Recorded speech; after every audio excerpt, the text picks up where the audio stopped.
to Team Rubicon. Both are working to ensure marginalized and underserved communities have access to vaccines. Combined with funds raised during the draftathon, the total donation to fight the pandemic is nearly $2 million. The Patriots re-signed backup quarterback Brian Hoyer. It's a one-year deal, according to Ian Rappaport, making him the fourth QB on the roster in New England. Bill Belichick hoping whichever QB or QBs end up starting, they can continue a trend that goes back to 1992. So the Pats are one of four teams who have seen a 100-win QB leave in the past 2 years. Dating back to Joe Montana and Steve Young in the early 90s, every team to have a 100-win quarterback leave has made the playoffs within 2 years of naming a new starter. For more on the Patriots and their quest to return to the post, we welcome in Mike Giardino. Mike, that journey starts in the division, of course. How does the Pats offseason compare to the rest of the AFC East? Well, I mean, they spent more money than anybody else in free agency, right? Clearly understanding that their roster didn't have the talent necessary to compete at the high levels that are used to beyond just the quarterback position and Tom Brady leaving. And I would argue that probably no team did any more to improve at least one room, and that being the tight end room for the Patriots, than any team did across the league. Maybe the Jaguars at quarterback with Trevor Lawrence. This is a team that got 18 catches from their tight ends last year. 18. A good week and a half from Hunter Henry and Jonnu Smith. They're two big free agent guys, and they'll probably have 18. At least I know that's probably the plan in Foxborough. So I think you've seen a great uptick in talent level at various spots where the Patriots knew they had issues. Defensive line was another issue they addressed in free agency and via the draft. Wide receiver, they may still be one shy, but certainly upgraded there as well. So this team has closed the gap in the AFC East, but they're still not better than the Buffalo Bills. Now, uptick in production is one thing, Mike G, but what does success look like for the Patriots this year?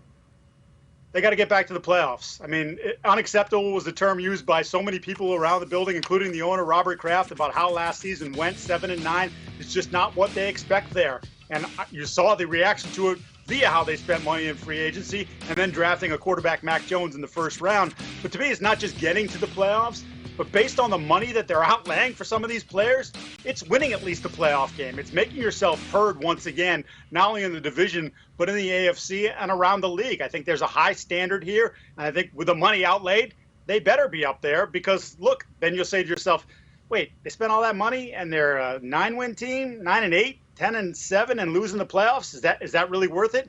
It'll only be worth it if they get something out of the quarterback, being Mac Jones as a rookie, and maybe saying, okay, now we've turned the page and now we've got our next guy for however long, the next decade or so. Yeah, that word unacceptable, I'm sure a couple other descriptive words around that too, when they look back at last year. All right. The family show. Right, exactly. Thank you, Mike G.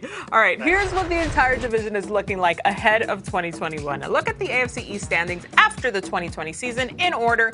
Bills at the top, Dolphins, Patriots, and the Jets. All right, the Pats are looking for a turnaround, but they've got a big head start on the Jets, who won just 2 games last year. But at least one team has gone from worst to first in their division standings in 16 of the past 18 seasons, guys. Yes, I'm saying there's a chance. LT, looking at the league as a whole, who's it going to be this time? I like the San Francisco 49ers. You just think of recent history. They have had success in that division. They won that division in 2019, so they still have a lot of those players on the roster who knows what it feels like to win that division. The other thing is, when you look at what they did in the division last year, they were 3-3. Seattle won the division. They were 4-2. So that's one game behind Seattle for the division lead in wins. The other thing, Rob, which is unusual, they went 1-7 at home. That doesn't happen to football teams, particularly good football teams. You win at home. We know that injuries had a big part to play in this team sliding, especially on defense. I don't expect that to happen. They'll get wins at home. They'll stay healthy, and they have a chance to win this division.